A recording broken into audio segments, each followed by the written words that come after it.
reminds me of like a rice pudding. Nice that I have a good tour guide. صراحة حلو، ريحته حلوة قوي. ده عيش السوداني. Actually in my project it's called locally. I'm doing the same. We're doing food tours and cooking classes for foreigners. She wants to kiss you. صباح الخير.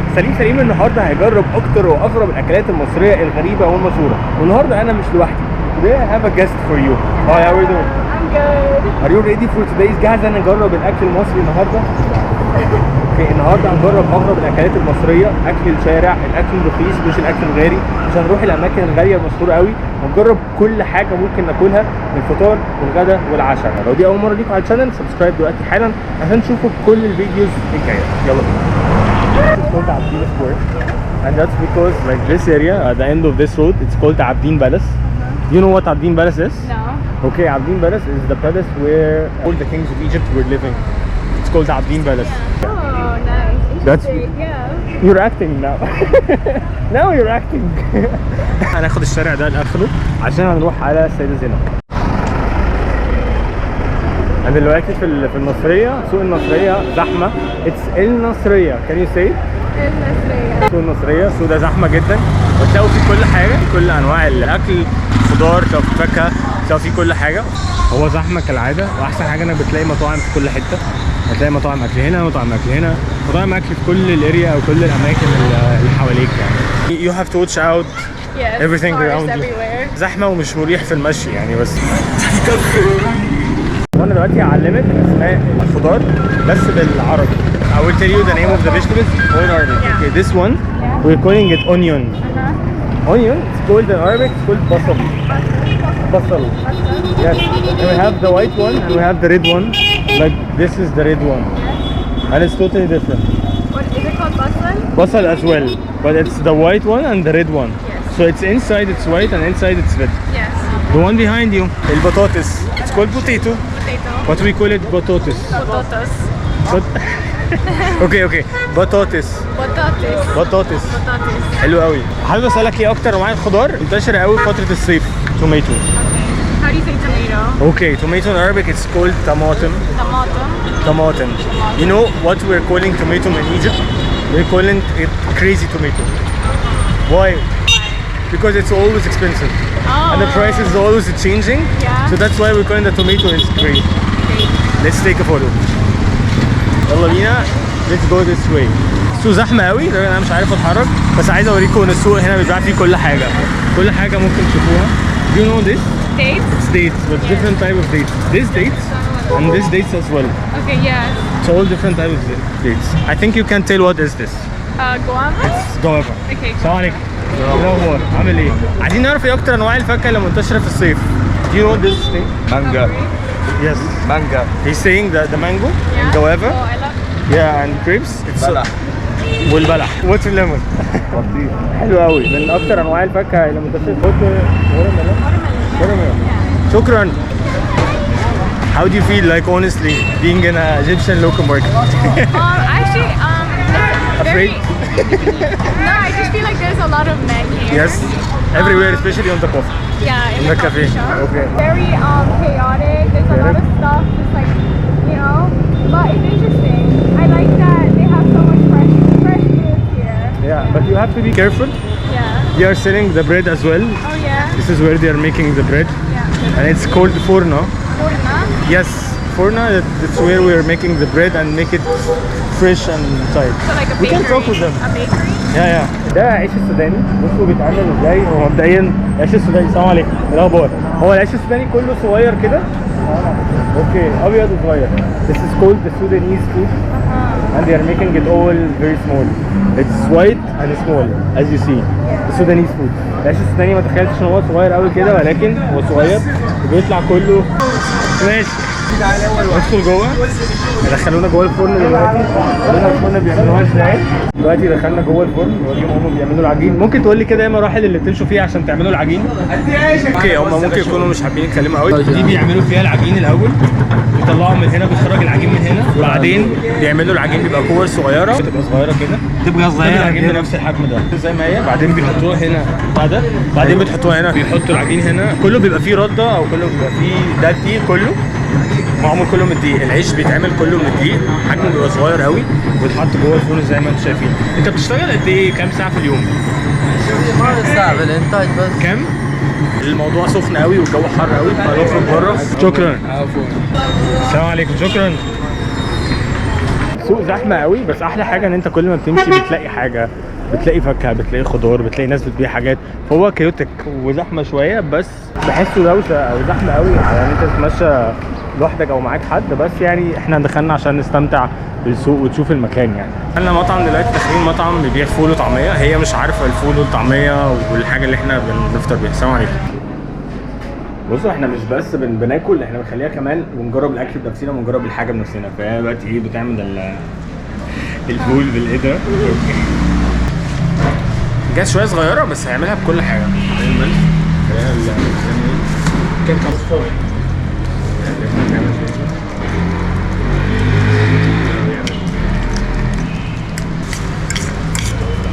طحينه. يعني جاهزين على الاكل حالا. والبوين الرغيفين بس كفايه يعني.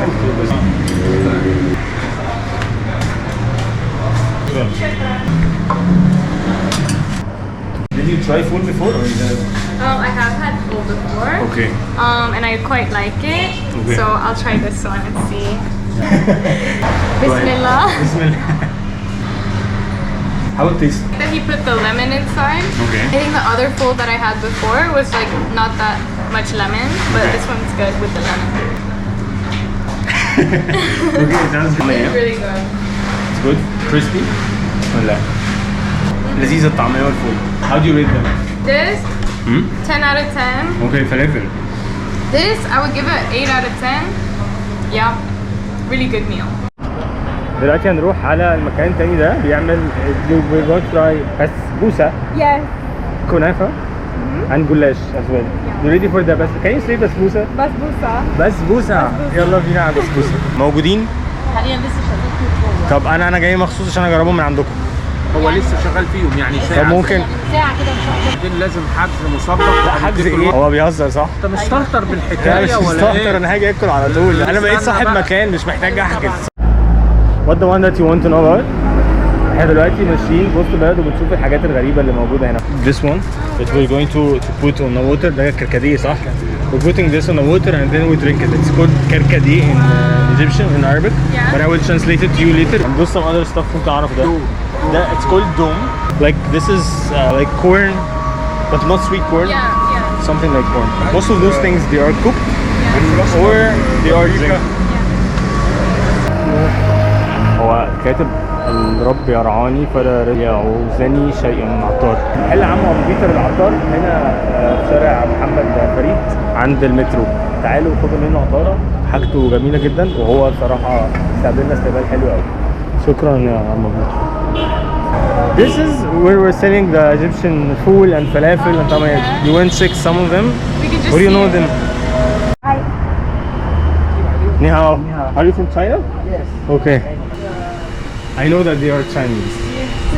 ده أول مكان احنا رايحينه دلوقتي. أنا داخل في مكان هو عامل زي ممر كده، ممر ضيق جدا وكل مرة باجي بحس إن أنا بتوه، حتى واحنا رايحين دلوقتي تهنا في المكان. الممر ده آخره في مطعم حلو قوي ومشهور جدا. بس أولا أول ما بتدخلوا كده الناس كلها بتبقى قاعدة، حاجة حلوة يعني، هم عاملين زي قاعدة في المكان تدخلوا تاكلوا. أنا رايح أفاجئها دلوقتي إن هي ما تعرفش إن أنا جاي عندها. السلام عليكم. انا جاي لك بصور من غير ما انت تبقى عارفه. ايه يا حبيبي ازيك اخبارك ايه؟ ايه الحلاوه دي؟ مارينا. ايه المستكر ده؟ هلو جود مورنينج. بس بتتكلم عربي. شوي. عايز اقول لكم انا دلوقتي كنت بحكي لها ليه المطعم اسمه هو دهب.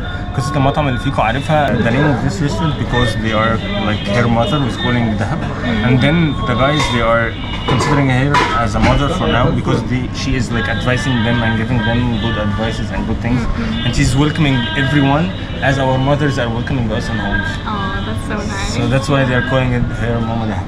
The type of food and the type of بصوا احلى حاجه ان هي لما بتقف عشان تقول للناس الاكل او تعرض للناس الاكل، بصوا عامله كانها سبيتش يعني انت معايا في دايره النصب دي، انت معايا في النصب ده. هي مش بتعمل اكل، هي بتعمل شو وبتشرح للناس الاكل ويطلبوا ازاي ويعملوا ازاي. بعد شويه ممكن تديهم نصيحه او تديهم حاجه. دلوقتي انا قاعد مستني الاكل، هما بيعملوا الكفته جوه. بص تحس ان انت في المطبخ بتاع البيت يعني. كفته بسم الله ما شاء الله، تحس ان الموضوع بيتي قوي. دي كبده صح كده، ودي بنعمل الكبده في الرده وكفته بالرده برضه، كله اكل بيتي. دي اكتر حاجه مميزه. بصوا بيعملوا البطاطس، فتحس ان انت واقف في المطبخ بتاع البيت ومستنيها. مطبخ صغير بس جميل، وبيعملوا حاجه بجوده حلوه، فعشان كده انا بحب اجي لهم هنا. وبره حاطين زي المخلل كده اهو، عشان تاخد المخلل من هنا ومغطينه. ودي الاطباق او الحاجات اللي هم اللي يعملوها. شوف بقى الاكل هيبقى عامل ازاي. اتوقع ان هو هيبقى حلو. في حاجه كمان مميزه. Do you know that this is a fridge? Like they're using this fridge home. دلوقتي هو ده بتاخد الاوردر. She want to kiss you. كفته اوكي وكبده 2 سجق سوسج. من اكتر الحاجات المميزه قوي ان هي حاطه صورتها في كل مكان وهي بتعمل اكل بنفسها. يعني بصوا الصوره بتاعتها حاطه عليها دلوقتي وهي بتطبخ. احلى حاجه ان هي بتعمل الاكل يعني كواليتي كويس. الاكل بصراحه حلو، ريحته حلوه قوي ما شاء الله. دي الكفته فراخ بانيه سمي معاك وهي زيكا وبودي ومعاهم كاتشب بره. تحس كده ان انت واقف مستني الاكل من ريحته بس كده، تحس ان انت جعان. شوف هما بيعملوا بطاطس مستمتع. فراخ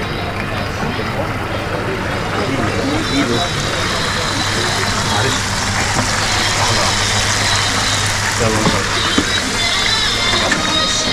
المنيو بتاعت الاكل. بتشوف المنيو من هنا، بتعمل كبده، بتعمل كفته، بتعمل فراخ بانيه، بتعمل سندوتشات بطاطس.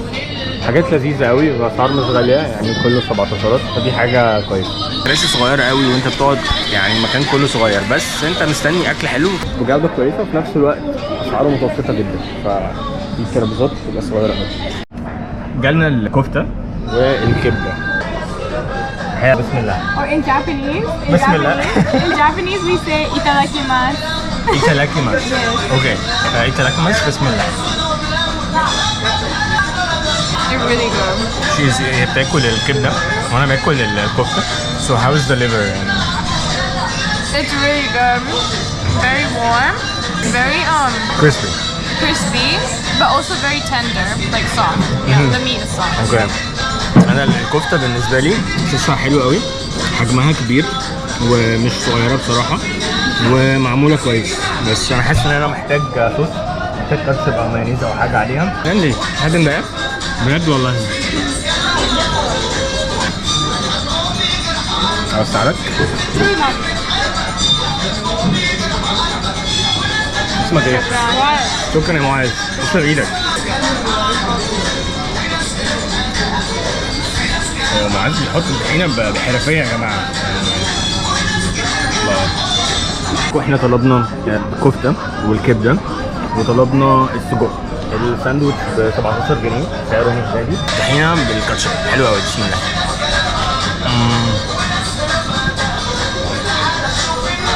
حلوه قوي يا جماعه. الكبده معموله حلو وسوفت قوي في بقك، جميله بصراحه وطعمها موزي قوي. It's really good. Even if you don't like organ meat, I think this is a good thing to try because it's not like a strong flavor. It's just a bit livery, but I think most people would like this. You Yeah. should start thinking of starting your career as a food critic. And it's good with the ketchup and the tahini. الطحينه والكاتشب مديانا طعم حلو قوي. So good. بسم الله. دلوقتي هنجرب الكبده. انا مش عارف امسك الساندوتش. الساندوتش بصراحه كبير قوي من كل الانواع بتاعته، والانحاء بتاعته ما شاء الله بيبوظ يعني من كل النواحي. مش عارف ابدا منين، بس هاخد مثلا كده.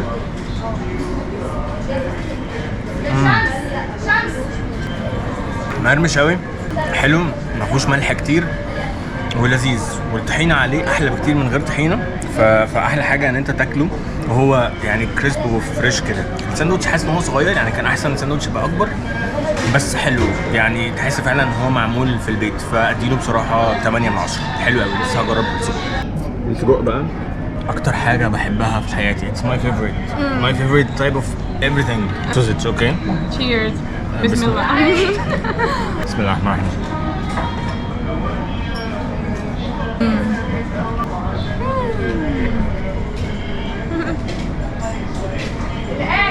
really good. مفيهوش شطة كتير. It's not spicy. It's good normal for me. It's kind of spicy but not spicy that much. A little bit spicy, but Yeah, it's cooked really well. أنا I like الطحينة مع الكاتشب مخليه طعمه حلو. Do you think that it has something to have or that's good enough? I think it's just good. The bread is really soft, and the sausages are slightly spicy, and then the tahini and the tomato are just nice, and the sausages are very soft. Okay. Very good. It's not like a normal sausage at all, but it's good. الشطة بتاعته بالنسبة لي مقبولة مش أوحش حاجة فحابب إن أنا أكله وأكمل عادي. كده أنا جربت كل حاجة. بالنسبة لي الأكل بصراحة so I'm going to rate okay the sausage for me it's 7 out of 10 the liver for me الكبدة بالنسبة لي it's 8 out of 10 الكفتة بالنسبة لي 9.30 out of 10 Okay. What's yours? I think the liver would be 7. Not the liver. The sausage is 7 out of 10. Sausage 7 out of 10 The kofta maybe Okay. 8 out of 10. The Kofta. liver is a 9 out of 10. Okay so we're similar in the liver and Yeah. in the kofta so هنا خلصنا كده ماما دهب Are you ready for the next stop? Yes, let's go. Let's move forward finish first and then we're going to move forward Yes, yalla. Oh, I like it. دلوقتي في وسط بلد داخلين على ميدان طلعت حرب Have you been to downtown before? Yes. What's your first impression about it? You like it? You don't like it? Well, downtown, it can get very chaotic, especially in the evening or at night. A lot of cars, a lot of honking, a lot of Okay. people. Sorry for cutting you. Is it safe for you or not? Being honest, like with yourself. I mean, so far it's been safe for me, but I also haven't come here alone, so I'm not sure. But every time I've come here, it's been with other people, and it's Especially been guys, safe. yeah. Yeah, even at night it was safe. Yeah. Okay. Interesting. النهارده لحد قصدي في وسط بلد فالشوارع نوعا ما فاضية مش زحمة قوي. احنا خلصنا ميدان طلعت حرب في العادي ان انت وانت بتتمشى في وسط البلد احسن حاجة بتلاقي في كل مكان اكل حواليك يعني ده كده ميدان طلعت حرب خلصنا هنا وداخلين على عرفة والشارع ده اللي فيه الازاز نحاول نروح اماكن رخيصه مش غاليه والهدف من الفيديو ده ان احنا نركز على الاماكن اللي محتاجه دعم فعلا والاماكن اللي مش غاليه قوي ومش براندد قوي واسعارها متوسطه. شوارع وسط البلد هاديه دلوقتي مش زحمه ودي حاجه بصراحه مريحه نوعا ما. دلوقتي على ميدان محمد نجيب ومن هنا شوارع نوعا ما هاديه ورايقه شويه فدي حاجه حلوه. الحقيقه ان كل ما احنا ماشيين بتشوف حد بيبيع حاجه بتشوف اماكن بيعمل جزاره يعني هنا محل جزاره هنا بقاله هنا حد بتاع ادوات كهربائيه. احسن حاجه ان انت ماشي في المكان بتستكشف حاجات جديده ودي اكتر حاجه على فكره بتميز الاماكن الشعبيه في مصر وبالذات حي السيده زينب ان طول ما انت ماشي بتلاقي حد بيعمل حاجه مختلفه بتلاقي حد بيعمل حلويات مختلفه. This is where they are selling كنافه and بسبوسه and جلاش. تيجي نجرب؟ I want to try this. Okay, let's try it. هنجرب من عنده الفوليه وعنده الجلاش وعنده الكنافه. السلام عليكم. بتعمل جلاش وكنافه حلو قوي. طب انا عاوز اجرب الجلاش وكنافه الجلاش بسبوسه. نجرب حاجه من كل حاجه او قطعه جلاش وكنافه وبسبوسه. احط قطعه وقطعه وقطعه وقطعه واحطهم على الميزان. حلو اوكي. هو بيباع بالكيلو بس هي شكلها بصراحه مغري. فدي الجلاش. This is the جلاش مارينا. It's called جلاش. It's very crunchy and crispy. They're making it in a very special way. من غير اي حاجه صح مش محشي كريمه. It's with cream inside. جلاش بالكريمه. Tried this actually. جلاش بالكريمه وهناخد واحده تانية. لا كفايه واحده انا حابب. اوكي محشيه كريمه. يلا بسبوسه احنا مصرين على البسبوسه. ساعدك؟ ماشي. ده اسمك ايه طيب؟ احمد. حضرتك ده شارع النصريه. حلو. مسجد السيده زينب. احمد موجود في شارع النصريه عند مسجد السيده زينب. انت عندك كام سنه؟ عندي 19 سنه. ما شاء الله عليك بسم الله ما شاء الله. انت في الجامعه؟ وبتشتغل. احمد بيعمل حاجات حلوه قوي. تعالوا اشتروا منه هنا الحلويات بتاعته الجميله دي وانا هدوق دلوقتي بس انا حاسس ان هي هتطلع حلوه. ان شاء الله. بسبوسه.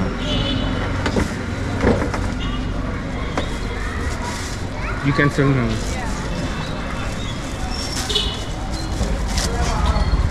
حتى الجلوفز كمان عشان اجرب بيها. هبدا بالبسبوسه. بسم الله. اللي ايه رايك؟ بسبوسه حلوه مش مسكره بزياده ودي احلى حاجه فيها ان هي لذيذه مش مسكره بزياده وطعمها فريش. What do you think about بسبوسه؟ It's really sweet. It has an interesting texture. It's really good. جلاش بقى it's bitter. Out of cream. Yeah. مليانه كريمي وانت بتاكل الكريمه زي ما انتم شفتوا ما شاء الله بتبظ منها، جريمه قوي، جميله قوي وخفيفه وسوفت بصراحه. وانا بالنسبه لي احلى حاجه ان ما فيهاش سكر. doesn't have a lot of sugar, so for Yeah. me it's normal. Yeah, but I think it would be nice Eat if more. it was more crispy. Okay. I think it would be better if it was fresh, but it's still really good. Very soft and creamy, like a pudding almost. Yeah. انا حبيتها. هو انت مش هينفع تتفرج علينا واحنا بناكل، فانت لازم تاكل. يلا ايوه كده اتفرج علينا يعني. انا حبيت الجلاش قوي بصراحه. الجلاش بالنسبه لي يعني لو انا هقيمه 9 من 10. البسبوسه 8 بس حلوين. وانا عايز اشجع احمد قوي ان هو بيعمل حاجه، هو ما شاء الله سنه صغير وبيعمل المشروع بتاعه، برافو عليك. ربنا يوفقك. هو يا جماعه بجد مش راضي ياخد فلوس حقيقي يعني. شكرا يعني شكرا. الفيديو ده هيكون على يوتيوب سليم مسافر، او على انستجرام سليم مسافر. شكرا وسعيد يا احمد، ربنا يوفقك. باي باي. خلصنا الشارع، اخر شارع النصريه. How is the experience so far honestly? Okay, I feel good. I feel very full right now. Okay. There's a lot of things going on, but everyone is so friendly here, Yeah. and it's nice that I have a good tour guide to show me around and getting the behind the scenes. Speaking to the people, I think it's really nice and a fun experience. Another question, do you feel more safe that I'm with you, or you can do it alone? Honestly. Honestly, I don't think I would come here alone, but Better to come with someone from Yeah. here and knows people. yes, and those Okay. people. So, but I think it's a great experience, Okay. and so far everyone's been really nice. Give a tip for anyone who didn't come to Egypt and want to visit this area as a girl, solo. What she has to do. I think it's very important to have like a guide with you. Guide, not a guide. I'm not a guide. Have a guy, okay. But, Okay. or even just like a bigger group of girls, like 3 or 4 girls. Okay. To be and able to then- fight. Yeah. Yes, to be able to. You just feel safer, and also like I think make sure to bring a scarf just in case. It's not. She wore it exactly in the market. She just put it out. The scarf I just put it out. I mean, it's not like necessary, but I think it will make you feel a bit better as well. And like for me. diving into the culture. Yes. Yeah. Okay. Yeah. الزحمة بتاعت فينا زي أكتر مكان بحبه وبحب أجرب منه الصوبيا أوي. الصوبيا الصغيرة ب 30. السلام عليكم، عامل إيه؟ إيه الأخبار؟ تمام، كله تمام. عايز واحد صغير؟ لازم تحط قرفة، القرفة بقى بتديها طعم وريحة مرعبة. صوبيا عشان تشتغل واحد. هنا كده.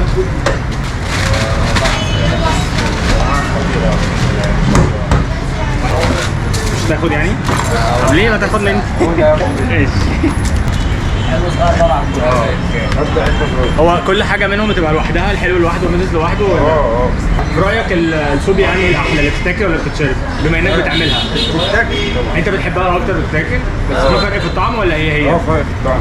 اوكي حلو قوي. أنا كمان بحب بتتاكل أكتر بكتير. يعني يعتبر وجبة عامة. يعني بحسها لو أنت واكل مش هتعرف تاكلها لوحدها. حلو جدا. الله على القرفة الجميلة. احلى حاجه هي في طعم القرفه، بحبها قوي، بحبها كتير، بس كفايه يعني عشان ما يزعلش. واحدة وسط حلو. ماشي. معلقتين بقى بعدين. شكرا جدا. شكرا. Try it out. The other one, yes. بسم الله.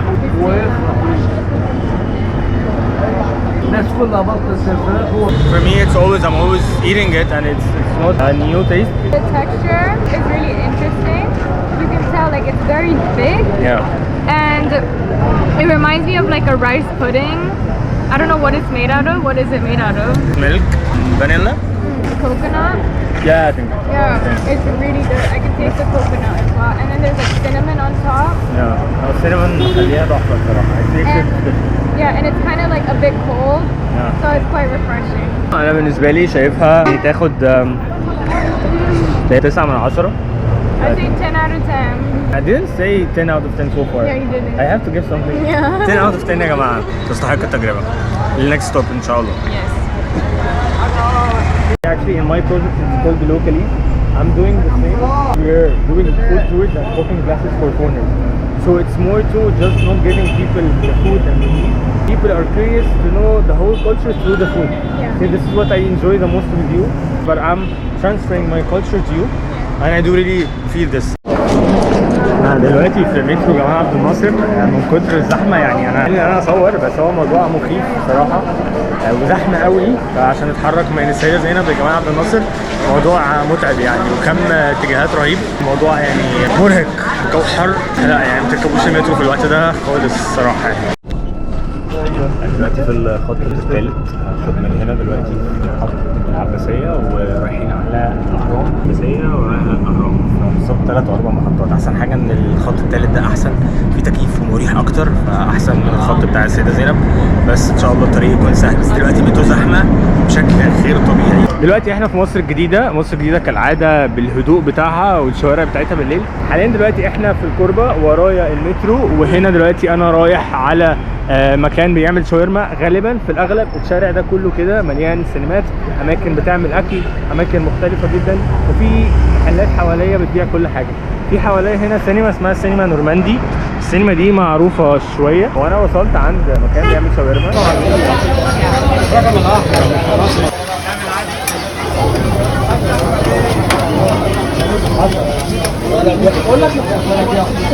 ده 165 ده 110.